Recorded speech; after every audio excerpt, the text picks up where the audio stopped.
Welcome to Lineups and Lures. Join hosts Joe and Chris as they break down the biggest stories in professional and amateur sports and reel in the best fishing stories and tips. Whether it's game day strategy or the perfect catch, we've got you covered. Grab your gear and get ready. This is Lineups and Lures. Well, the Mariners couldn't quite pull that one off last night. Momentum swings back to Seattle. I'm a little worried about this game on Friday. Because of their starting pitcher? Well, it's hard to beat a guy 4 times in 1 year. Well, we've seen him now. He should be getting easier. Well, I'm going to make that argument in a second, but, we were up 3-0. Everything was rolling. Everything was good. We missed out on that situation with the bases loaded, nobody out. Correct. Hit into a double play ball. But, we did. We just kind of let them hang around, and, it doesn't matter what age level it is. You let a team hang around, they're likely to sneak up on you and get you. Yeah, I mean, I hear what you're saying, but look, they're a good baseball team too. And they didn't get here by, it's not an accident that they're there.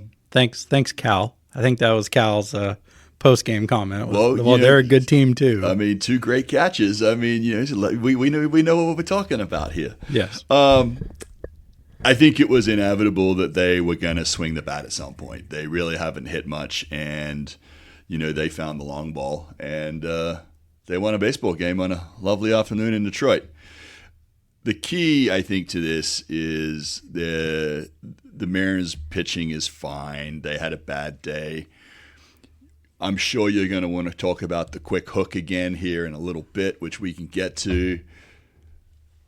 The night before, everything went great. So I'm quietly confident, regardless of who is on the mound tomorrow, that we pitch well, we play catch, and I think 2, 3, 4 runs probably is enough for us to win at home tomorrow. 2, 3, 4 runs? You think that's all it's going to take? Mm-hmm. Okay. I mean, statistically, I think the Mariners win at like an 80% clip when they score 3 or more runs at home, and I think that number gets close to 90% when they're in the 4 runs at home. Yeah, and then you throw in the home runs. If we hit like 2 home runs in a game or something, our win percentage is through the roof. So it'll be interesting. The roof will be closed, so it looks like it's forecasted to be fairly cold and a little bit wet up there. Which will help the hitters just a little bit. Should help. Let's get back into this game 4, because Miller was cruising. Yes. 55 pitches, 40 strikes. Okay. He gives up 2 hits in the 5th. Yeah. So he went 4 1/3. Gives up 2 hits and immediately making a pitching change. What number was up in that lineup? I don't know exactly where we were in the lineup, but I think that's irrelevant. No, I don't. Not in the 5th inning. 6th inning, like Logan Gilbert going out 6. Like, I think that's about the right. But, man, 55 pitches. And here's the real problem is they've seen Spear, Brash, Vargas, Brazado. They've seen him 3 out of 4 games already. The more you see a guy, the more likely you are to hit him. No, I agree. And you and I have talked about this a million times. I'll just say the elephant in the room. We both believe that big league managers manage to not be on the back page of the newspaper in the next morning, at the front page of the sports section. They want to be able to defend every move they make. They'll sit there and tell you righty, righty, lefty, lefty, righty on lefty, lefty on righty. They'll tell you about, even Hinch in his interview yesterday literally said when he brought in his left-handed guy, he goes, 2 of the next 3 hitters were lefties. That's why I made the change. I mean, he was already covering his ass in the middle of the game. So these guys are looking at all the computer data, looking at all the metrics. The one thing that I will say is that I'm going to save this next point for later because it's awesome. But the tease is listening to what Alex Rodriguez, Big Papi, and Jeter had to say after the game and some of their comments about all this is, and we'll come back to it, but I think there is a big difference between managing regular season baseball and managing playoff baseball. Yeah, if it was regular season, Bryce Miller, they don't even think twice about letting him finish that inning or try to finish that inning. But you got a 3-run lead. Your starting pitcher is cruising. They haven't seen him very much. He's always thrown well against the Tigers. And instead we decided, let's go bring in guys that they've already seen twice. Well, eventually in a bullpen game, you're going to have one guy that doesn't have a good day. Yep. And that's the argument against the bullpen games is, yeah, it's great if you have 6 guys that all throw great that day. But if you have one guy that messes up the whole thing, you're screwed. And So Spear, I mean, that curveball he threw to, was it Torres that hit the home run? Or no, Riley Green hit that home run. I mean, that was a center curveball, just a hanger. Yeah, and guys make mistakes too. The one thing that to add to your seeing guys 3 out of 4 days, we have a very good pitcher on that roster that was basically put on that roster to be the long relief guy, and we haven't seen him. And I thought yesterday would have been the perfect opportunity for Emerson Hancock to come in and see if he couldn't throw a few innings. Fresh arm, no one's seen him, and he comes out and maybe gets you 3 or 4, and it's give it to Munoz in the 9th. That's something that, I mean, I know that's out of the box thinking, but he was never going to start. So if you weren't going to bring him out of the bullpen, why is he on the roster? I think he's on the roster because I think he should be starting Game 5. Instead of Kirby? Absolutely. Why? Why not see if Hancock can get you through the order 1 time, maybe 2 times, and then go to Kirby, or the other way around? No. And I think that's why you don't throw him. If you can get Kirby to go 2 times through the order, maybe Hancock gets you 2 times, 1 or 2 times through the order. Well, then the game's over. And then you get it to Munoz, game's over. I think that's why you didn't see Hancock, is I thought that was actually a good play by Dan, was to not bring him in and show him in the event that you need him in if you get to a Game 5. And they're going to need him in Game 5. But the reality is they are going to have, other than Miller, it's Johnny Holstoff's available tomorrow, because at the end of the day, assuming they win, Woo's going to go in Game 1 anyway. So it gives those other starters an extra day or 2 to go. So everyone's available, including Castillo, including Gilbert for an emergency inning or 2. I mean, they probably don't want to go to Logan, but you do funny. I mean, how many times did Clayton Kershaw come in and pitch the 9th for the Dodgers back in the day? How many times did Bob? How well did that work out for the Dodgers last night? Well, 10 years ago, it was a little different story. Before he needed a walking cane to get out to the mound. Yes. But, look, that's it's very easy to play Monday morning quarterback, and if that bullpen would have ran through the lineup as Dan, we'd all be sitting here going, and we're on to the next year. So I would have been excited that we won the game, but I still think we would have done it the wrong way. I just don't think when you're playing these 5-game series, and when now you get into a 7-game series, I mean, if we win on Friday and we get to play the Blue Jays, are we going to see Spear, Brash, and Munoz throw 5 out of 7 potentially? Well, I think that's now this is where it gets interesting if Woo's healthy, because now essentially Miller becomes a bullpen arm, and Hancock becomes a bullpen arm, because even if you go 4 starters deep, and I have a feeling they'd be tempted to go 3, in which case I'd go Woo, Kirby, and Gilbert and call it good. But that's, then you've got Castillo, Hancock, and Miller all sitting there in long relief situations, which I think there's where Wilson has an opportunity to think out of the box and basically sit there and go, hey, Game 1, it's Woo until it's Hancock. Don't even worry about the rest of the bullpen. By the way, in the 4th inning, start getting loose, because somewhere between the 5th and the 6th, you've got the last 4 innings. Yeah. And then on Game 2, hey, I'm starting Gilbert. Castillo, you're the first arm out of the bullpen. Game 3, it's Kirby. And you know what? That's your bullpen game.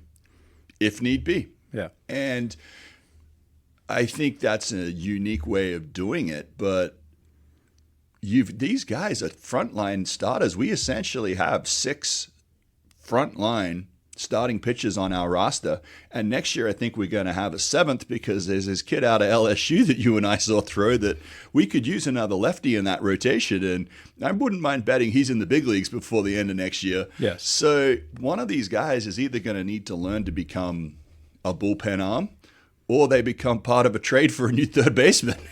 Well, that's Luis Castillo. We've talked about that enough, but the hard part is Logan Gilbert started the year, arm injury. Right. Kirby started the year, arm injury. Mm-hmm. Bryce Miller missed a lot of time this year due to bone spur fragments in his elbow. So that's a recovery thing. Are you going to recover in a day or two? So moving those guys into the bullpen situation is going to be tough. Well, only one of those three is coming out of the pen. Miller. Planned. No. You get to a game 6 or 7, now all of a sudden you might throw those guys for an inning. That's just all bets are off baseball. And it is. It's a one-time deal for the year. You just got to figure you've got all winter to rest up. True.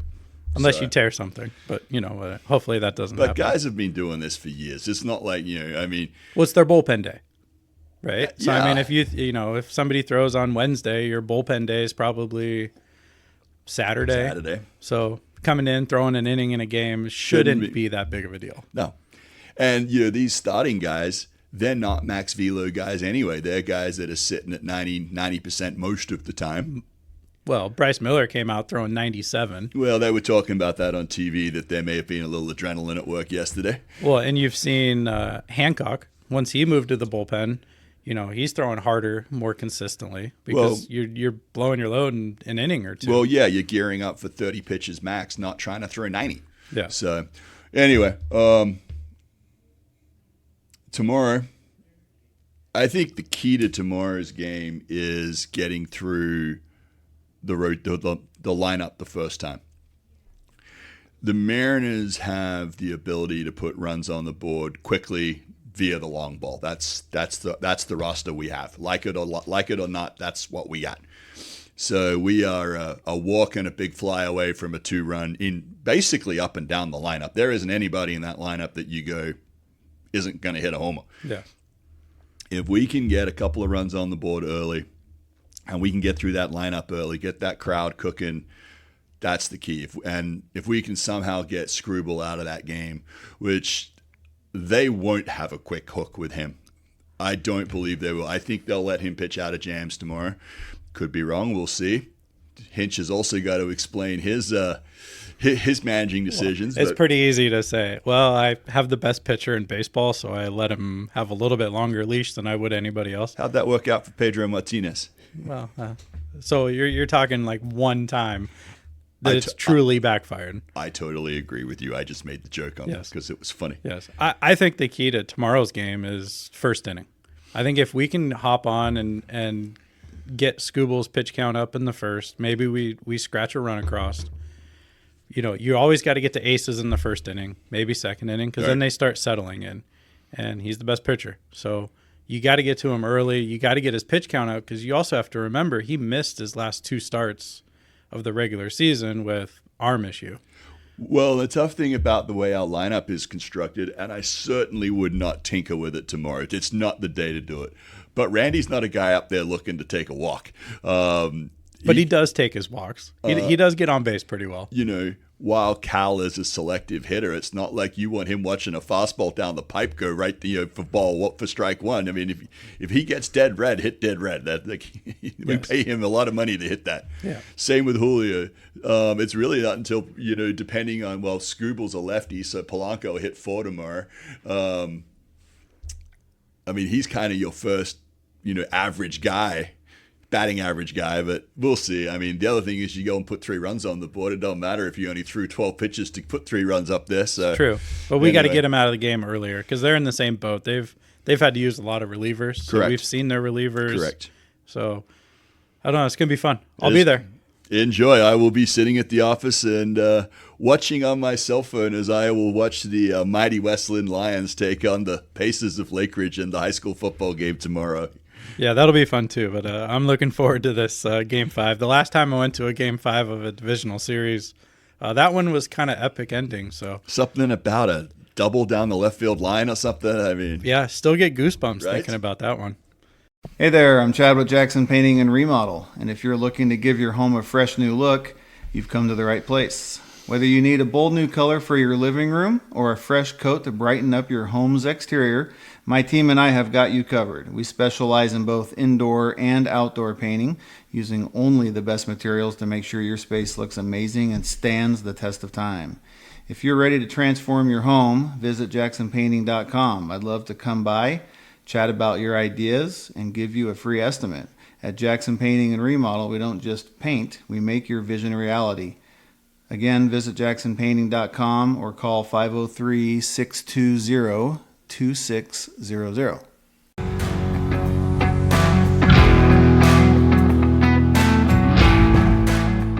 Real quick, let's talk about the rest of the playoffs. We got 2 Game 4s coming up tonight. Philly, Dodgers, Milwaukee, Chicago.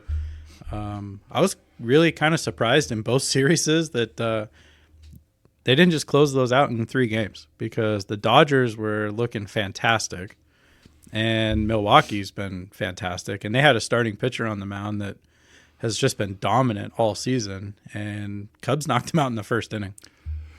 It's baseball, though. You know, when you play, I mean, this isn't football where if you have the best offensive line and the best defensive line, you can just push the other people around. You know, I mean, how many times have we seen it, even in our own college careers, where, you know, you go 1 for 20 one weekend and you hit every ball hard, and the next weekend you go 10 for 20 and you didn't square one up all weekend. And that's just the way the ball bounces sometimes. You know, I mean, it takes a walk, an error, a hanging slider, and it's 3 runs, and that's how baseball happens real quick. So, well, and then the momentum changes. We saw it in the Mariner game. I mean, the couple base hits, and then all of a sudden the momentum swung yesterday. So. Well, then they get tight. Then you start pressing, and you try to start doing too much. And instead of being like Cal did early in the game and take that ball the other way and drive in a run, you know, it's like, all right, I'm going to pop the hips and try to, you know, jack one over the wall. So, yeah, don't get me started on the I have to hit every ball out of the ballpark swings from majority of players in the postseason. Well, yeah, they're trying to get on SportsCenter too. So I just chop both of those games up to it's baseball, and you know, at this level of the postseason, these are all really good baseball teams. And that said, I think the Dodgers will take care of business tonight, and I think the Brewers will take care of business tonight. You think the Brewers take care of business? I do. I mean, that's been an interesting series because both teams have been scoring in the first inning. Like, the visiting team goes and puts up 1, 2, 3 runs, and you're like, oh, man, they jumped on us. Well, then they come back and tie it up or take a lead in the bottom of the first. And it's the home team in all 3 games so far have done that. It's been a pretty wild series, but yeah, it'll be interesting to see how that one goes. I think the Dodgers do take care of business. I mean, they got Sanchez is on the mound for the Phillies. He's pretty good, but Glasnow, you know, he's fresh. He missed most of the season, so you know, he's probably 10 starts, 12 starts into it now, so he should be rolling right into form. And you know, the Dodgers are doing it without Shohei. I mean, he's like 1 for 17 in the series, so yeah, he's got to get ahead and impact this game somehow. He is, but at the end of the day, he is still providing great cover for that lineup. And look, at the end of the day, their first 3 hitters is maybe arguably one of the toughest murderous rows baseball's ever seen. I mean, you're talking about one of the best pure power hitters, one of the best all-around hitters hitting in the 2-hole, and maybe the best hitter for batting average in baseball. I mean, if it's bottom of the 9th, 2 out, and I need a base hit to win the ball game, their 3-hole hitter is probably still the guy I send up to go hit in all of baseball. Well, and then don't forget, you got Teoscar coming in after him, he's hitting really well this postseason. Well, he's their dropping Gino. Bombs. He's their Gino. Yeah. Yeah, it's been good. I'm excited for those 2 games tonight. And, you know, as a baseball fan, I just want to see a bunch of Game 5s. But, yeah, I think the Dodgers take care of business, and I think Brewers probably take care of business. And that's going to be a really good NLCS if that plays out. So we'll see what happens. Step up your game at Portland Baseball Club. Whether you're a beginner looking to learn the fundamentals or an experienced player ready to take your skills to the next level, our expert coaches are here to help you succeed. Our training programs focus on developing key skills such as hitting, pitching, fielding, and game strategy through personalized instruction and hands-on drills. Join us for specialized clinics, one-on-one coaching, group training sessions, and year-round tournament teams tailored to all skills and age levels. With state-of-the-art facilities and a supportive environment, you'll gain the confidence and expertise to excel on the field. Don't miss your chance to become a part of Portland's premier baseball community and elevate your game today. Learn more at portlandbaseballclub.com and see how we inform, instruct, and inspire the next generation of athletes.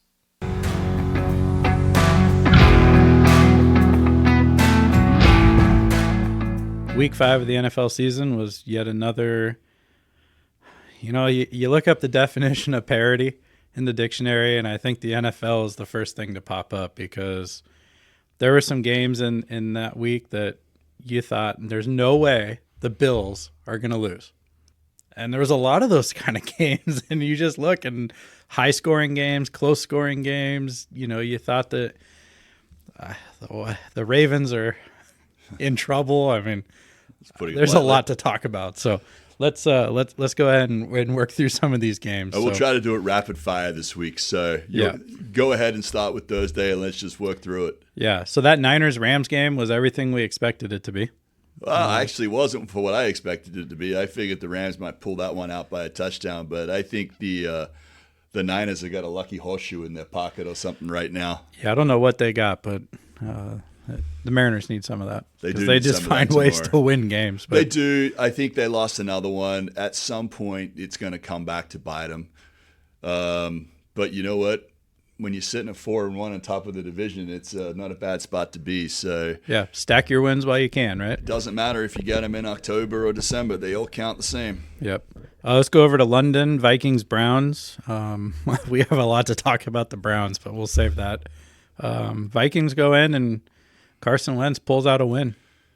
Yeah, no, I mean, let's not forget that Minnesota's a football team that went 14-3 last year, so they should be. Well, their quarterback's gone. So well, you could also argue the quarterback playing might be a better quarterback. So, well, 10 years ago, I make that argument. He ain't that old. He could be the next Baker Mayfield. Sure. So I'm not calling him Baker Mayfield, by the way. He's nowhere near my boy. But look, Cleveland's a dumpster fire. They made a move again this week to send out Flacco, and they went to Dylan Gabriel, which I hate the move. I hate the move. Not because of Dylan Gabriel, just because he's a rookie quarterback. But yeah, that's a franchise with real problems. And well, Minnesota, if they can just hang on long enough to see if their rookie quarterback can come back in, we'll see what happens. Yeah, and that game was a lot closer because Judkins ran off like a 60-yard touchdown run that got called back on a penalty. So, you take 7 points off the board right there. That's a different football game. Well, the reality is that when Cleveland signed Deshaun 3-4 years ago, that was a team that people were talking about to make noise in the AFC. Yeah. And that defense is still there. Yeah. So they're not going to give up a whole bunch of points. And it's the NFL, a turnover here, a turnover there. And so, anyway. Yep. Let's move on to Indy. The Raiders are a bad football team. Okay. With a quarterback that, he's been with a couple organizations now. I think he kind of forgets what uniform he's wearing. You've been looking at too much Instagram this weekend, my friend. Geno Smith is a pie chucker. I've been saying it for years. We had to watch it for 5 seasons in Seattle. That's a franchise that's got real problems. The funny thing is I don't actually think they're that far away. They just need a few pieces.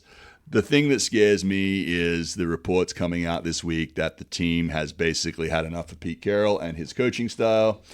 And I know Pete from his years in Seattle with everything's a competition, every position's open, all that stuff. And that works to a point. And I think it worked to a point in Seattle. And I think it worked to a point with the Legion of Boom until those guys got their Super Bowls, got their big contracts, and they were like, nah, we ain't competing anymore. This is our spot, and if we need a night off, we need a night off. And I don't know what's going on in Vegas, but that's a dumpster fire. On the other side of the coin, Indy's for real. They're for real. And Jonathan Taylor should be getting some talk in the MVP discussion because that guy just keeps scoring touchdowns. Well, as someone that's a lot further ahead of him in the MVP conversation, but we'll be sure to get to that shortly. Yeah. Giants Saints go. Did anybody watch that game? Let's start there. We don't need to say a lot about this. No, one, I mean this was in the early window on Red Zone, so I mean I watched a little bit of whatever Red Zone coverage was. Once again, the New Orleans Saints 2 weeks ago go into Seattle and get absolutely murdered, and then they go out and put a win on somebody. So I still think New Orleans could be active at the trade deadline. I think they're in the market for a quarterback. I think one of the two quarterbacks they may get is the opponent they played this weekend, whether it's Russ or whether it's Jameis. But I think those are both options. And Kirk Cousins is available for the right price. Of course he is. But are the Saints at 1-4? Do they need to go make a move for a quarterback this year? Because they're probably not going to make the playoffs. So why not just keep playing for a top 5 pick? And maybe there's a quarterback in the draft. Maybe you trade your draft pick, which is what I would do if I had a top 5 pick. Trade that draft pick for maybe a quarterback. I don't think you go and make a big swing when you're not going to be in the playoffs. Yeah. What's the point? Yeah. I said they should have done it 2-3 weeks ago, but yeah, I think you're right. 1-4. I think it's too late. That window's closing because you'd essentially have to. I mean, you got to go at least 10-7, and realistically 11-6 to guarantee a playoff spot. So, yeah, okay. Cowboys Jets. Cowboys went in, took care of business, but Justin Fields is quietly putting up some really good numbers. Stop. He might be able to help a team somewhere. Well, the Jets need him to help them, but if you can't play defense, I mean, you're not going to put all this on the offense. They put up 22 points. Yeah, you can't give up that 37 points in a football game. And you got a good running. I mean, Hall's a good running back. Garrett Wilson's a really good. They're good. They got to put it all together, and it's just not going to happen this year. No, and the question I got to ask myself after watching Dallas go toe-to-toe with Green Bay and then putting a whooping on a bad team is maybe that team not as bad as we thought? Dak's a pretty good quarterback. Dak's a very good quarterback. And did CD play? I don't think he played this week. So I think he's a week. I don't know if he's going this week. He might be a week or two away, but he's close. Yeah. So they got some injuries, and they're still out there. I mean, 2-2 and 1. They're in the running. So kind of one of the bigger shockers of the weekend, I think, was the Broncos putting up 18 unanswered points in the fourth quarter and going into Philly and beating the Eagles. Did not see that coming. Well, I think this is one of those ones where both of these are very good football teams. I was on record at the start of the year saying I think Denver's the second best team in that division. Yeah. And look, it's the NFL. We talk about it all the time. No one wins. No one goes 17-0. It's just hard. The ball bounces funny some weeks. You have a penalty here, a play there, a turnover. Look, this is just a good football game. You play that game 6 out of 10 times, it's probably 6-4. Probably in Philly's favor, quite frankly. But hey, Denver went and stole one, and you need to do that in the NFL every once in a while. Yeah, exactly. Two good teams. I could see that matchup again. That was a fun game. Panthers Dolphins. Panthers are not as bad as we thought they were. They seem to have a little bit of offense going, and gaining all that experience has been a good thing. And when your running back runs for 200 yards, you're going to win a lot of football games. No, I think Carolina's a year or two away from actually being a team that we talk about as a legit playoff team. Miami, unfortunately, I think their year's done.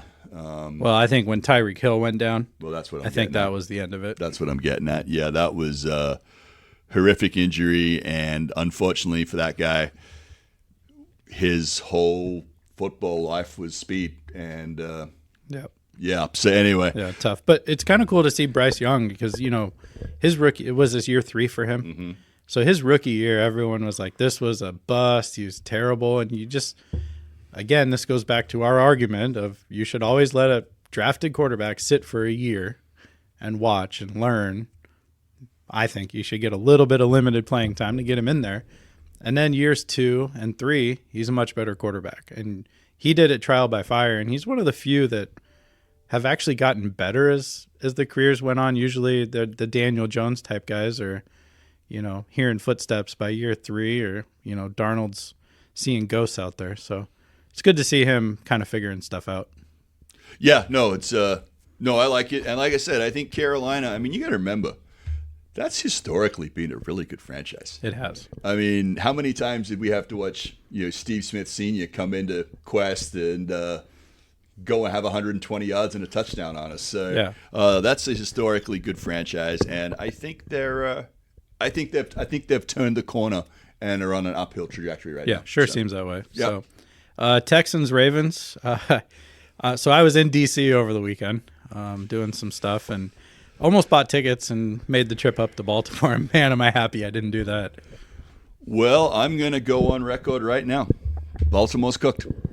Well, 1-4. Like the playoffs are going to be a tough shot. They're cooked. They got no quarterback. They got no quarterback. And this has been, unfortunately, I think Lamar has been healthy 2 out of the last 6 seasons down the stretch. Yeah. And that was the knock on him when they were negotiating. When healthy, one of the most dynamic players in the NFL. However, as we've always said, the best ability is availability. Yeah. And when you've got $60 million a year invested into a quarterback and an offense built around the way he plays the position, they're cooked. But explain this to me, and this is something I've never understood. Okay. Lamar Jackson is arguably a run-first quarterback. He's He's legs, evolved over the years. It has, but his legs make him the quarterback that he is. He's not Pat Mahomes just throwing the ball all over the yard. Like he needs his legs. He needs to be able to escape the pocket. Mm-hmm. The threat of his run is what makes the Ravens a good football team, right? It assists in what look. Lamar Jackson throws the ball better than people give him credit for. He does, but his legs are a big piece of his game. Well, I think. But my question. Okay. Why do you have Cooper Rush as your backup quarterback, who is a completely different style? Yeah, that doesn't make any sense to me. It almost seems like, to me, honestly, I would have gone and got Russ Wilson. That's what I was. I would have got or even Fields. Marcus Mariota. He's not as much of a runner anymore at this age. Okay, but at least he knows how to run that offense. Yes. So you've gone from like this big rushing offense to I'll tell you why. A pocket passer. I'll tell you why.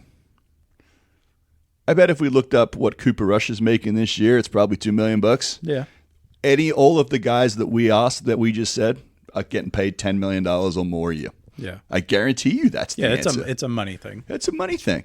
And, and that's where I go. I think there is a benefit in having a legit backup. Look at Minnesota right now. Yeah. Their season is not over because JJ is going to miss a few weeks. Yep. If Carson can go 500 during that period, no harm, no foul. Yep. So there is a real thing with that. Look, Baltimore went all in, and I get it. Sometimes you win, sometimes you lose. But if I'm them, I'm having a real conversation about how do we deal with Lamar's contract? How much is on the books? Can we trade him? And also, do we blow it up and start again with a different QB? Because they're going to need a whole different offensive line. They're going to need different receivers.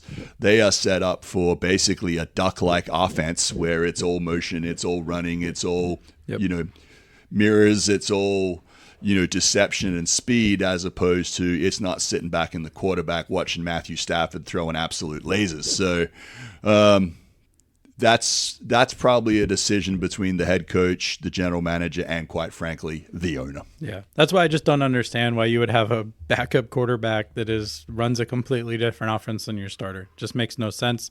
The money part, totally agree. That's why he was the best of what was available. Yeah, there's got to be somebody else out there. Titans Cardinals. So Cardinals drop a game to the Titans. You knew the Titans were going to win a game at some point. Looks like Cam Ward's receivers finally caught a few balls. And let's be honest, like Calvin Ridley, Tyler Lockett, he's got some good pieces there. They're old. They've been around the block a little bit, but there's some good pieces, and they just need to make catches. They just haven't been catching footballs. All right. I want to focus on the Arizona Cardinals. So you agree that Cam Ward's not a bust yet, and his veteran receiver should be catching footballs. I'm not going to call anybody a bust 5 games into an NFL career. Come on. It was not looking good. But but let's talk about the Cardinals. That's a team that could easily be 5-0 right now. And 0-5. Okay, but that's a team that I firmly believe needs a great head coach. I think they have got enough weapons out there. They have a good enough defense. I mean, if their third string running back doesn't make the bonehead play of all bonehead plays in the NFL, he's got a 70-yard rushing touchdown. And this game's put to bed. Well, if they were going to make a coaching change, this would be the time, and they just fined their coach $100,000 for ripping into his player. Which, when did that become a finable offense, by the way? It's kind of one of those like professional conduct things. I mean, Mike Ditka would be broke if he. Well, Bill Belichick. 2025, not Bill Belichick could be 1995. broke if that happened. But look, I think that team is just frustrating, is what I would say. Yes, because they're not a bad team and they're doing it regardless of injuries. They're still putting out a good product on the field. I think that's a front office and head coaching problem in that town. And if they could find the right combination of that, which I don't want them to because they're in our division. Exactly. But they're close, man. And they should be better than what they are. Yeah. And Kyler Murray's the real deal. Now, he's the guy that should go back up Lamar Jackson. Well, but he's also getting paid $60 million a year. Lions-Bengals. Bengals mounted a little comeback, but yeah, man, that's a sinking ship. That's not a... they're in trouble. We'll see if the Flacco deal does anything to get that offense going, because at least he can sit back in the pocket and sling the rock around. But I'm not exactly anointing the Bengals. Well, and how much of an impact are you really going to have when you get traded on Tuesday and you play on Sunday? Like that's tough. At the end of the day, though, there are certain plays in the NFL that every team runs. It might be a slightly different vernacular, but I'm thinking more timing issues. I mean, you gotta hit Jamar Chase, T. Higgins. Yeah, but you got to remember most of these either 1-step, 3-step, 5-step drops, and the timing is the timing. It just is what it is. It doesn't really matter. Now, that back shoulder fade and having that, those are the plays that take a little time. But he's been in the NFL nearly 20 years. I'm not saying it's going to be perfect, but he'll do better than most at it. He'll pick it up quick. Commanders Chargers. I got to watch a little bit of that one because that was the only game on in DC. But what happened to the Chargers? They're 3-0, seemingly cruising, and now all of a sudden we're 3-2, and it feels like the wheels are falling off. Parity in the NFL. Seriously, that's what happened. They had to go on the road. I mean, that Commanders team is a pretty good football team with a healthy Jaden Daniels. They did go to the NFC Championship game last year. Yes, they're a good football team. Yeah. There are probably 8-10 teams in the NFC that legitimately have deep playoff aspirations, and depending on who's healthy at the right time, I think we'll decide which teams get there this year. This December and January is going to be one of the best NFL football seasons we have seen in a long, long time. Yes. Because there is just, you could throw a blanket over 8-10 teams in both leagues and go, who would you pick today? And the answer is, I might go there, but I can make a really good argument over here too. Yeah, you can argue both sides. Yeah, so I think makes for good football. it was one of those deals. I'm not going to write off any one of these teams. I'm not going to anoint Washington, nor am I going to throw the Chargers under the bus. It happens. Yeah. Sunday Night Football. Patriots go in and take one from the Bills. This one I don't get. Well, Drake May is pretty good. Drake May's okay. The other guy on the other side is meant to be the league MVP. Well, I didn't say he was an MVP, but Drake May, I mean, he's putting up some numbers. He's taking care of the football. He's a pretty good quarterback. There's something there. There might be something there. Look, anytime you go in and beat the Buffalo Bills, you did something right. Yeah. Like you said, this is why Vegas loves the NFL, because I would have told you if you were in a suicide league, that's one of your locks of the week. Yes. Like, just go take the Bills at home on Sunday Night Football. You'll be fine. Yep. Nope. Nope. So, finish up with Jaguars Chiefs. I didn't get to see a lot of this one, but that was a good football game. God, I love it when Mahomie has his little pouty face and gets beat. It's one of life's pure pleasures watching that guy lose a football game. Yeah, well, that touchdown by Trevor Lawrence was pretty impressive. trips twice, Well, gets up. The other thing is, and yes, I'm going to do this again, the NFL blew 2 major calls in that game. Juju Smith-Schuster was at least 3 yards downfield on the rub play. That's offensive pass interference. They threw the flag. Mahomie goes to the umpiring crew, does a little sookie la, and the next thing you know, the flag is picked up and the touchdown stands. Troy Aikman and Joe Buck in the booth were losing their mind. They were like, you've got to be kidding me. This is an absolute joke. And the pick that Trevor Lawrence threw at the other end in his own red zone, the PI was so blatant. Like literally, Lawrence is looking at the ref with eyes like, are you kidding me? Like, this wasn't like a cornerback and a receiver going up. This was a legit pick play, and the defender just goes and basically knocks him over. It's nuts, which I'm so happy that Jacksonville won. So happy.